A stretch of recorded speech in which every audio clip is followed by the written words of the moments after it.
ఇక కళ్ళజోడు అవసరం లేదు. స్మార్ట్ విజన్ ఐ హాస్పిటల్లో ఎలాంటి ఐ సర్జరీకైనా 50% డిస్కౌంట్. ఆగస్టు 11 నుండి 19 వరకు మాత్రమే. వరల్డ్ ఫోటోగ్రఫీ డే సందర్భంగా AP CM Chandrababu Naidu camera చేతపట్టి ఫోటోలు క్లిక్ మనిపించారు. ఫోటోగ్రఫీ డే సందర్భంగా ఉండవల్లిలోని తన నివాసంలో వివిధ పత్రికలలో పనిచేస్తున్న ఫోటో జర్నలిస్టులు ముఖ్యమంత్రిని కలిశారు. ఈ సందర్భంగా వారిని సీఎం ఆప్యాయంగా పలకరించారు. అనంతరం వారి చేతిలో ఉన్న కెమెరాను తీసుకొని స్వయంగా ఫోటోలు క్లిక్ మనిపించారు. మీడియాలో ఫోటోగ్రఫీ విభాగంలో విధులు చాలా కష్టతరమని చంద్రబాబు అన్నారు.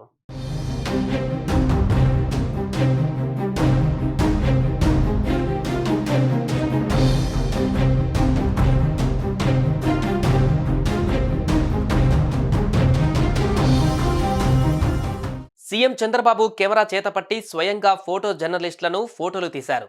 అనంతరం వారందరితో కలిసి ఫోటోలు దిగారు. వరల్డ్ ఫోటోగ్రఫీ డే సందర్భంగా ఈ రంగంలో ప్రతిభ చూపుతున్న వారిని ముఖ్యమంత్రి చంద్రబాబు అభినందించారు. నాణ్యమైన సేవలతో ఫోటోగ్రఫీ రంగం బాగుండాలని ముఖ్యమంత్రి ఆకాంక్షించారు. చంద్రబాబును కలిసిన వారిలో తెలుగు, ఇంగ్లీష్ పత్రికలలో పనిచేస్తున్న సీనియర్ ఫోటో జర్నలిస్టులు ఉన్నారు. ప్రతి ఏడాది ఆగస్టు 19వ తేదీన ప్రపంచ ఫోటోగ్రఫీ దినోత్సవాన్ని జరుపుకుంటారు.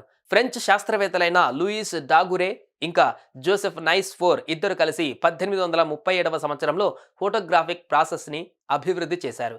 ఈ పద్ధతికి డాగురో టైప్ అనే పేరు పెట్టారు.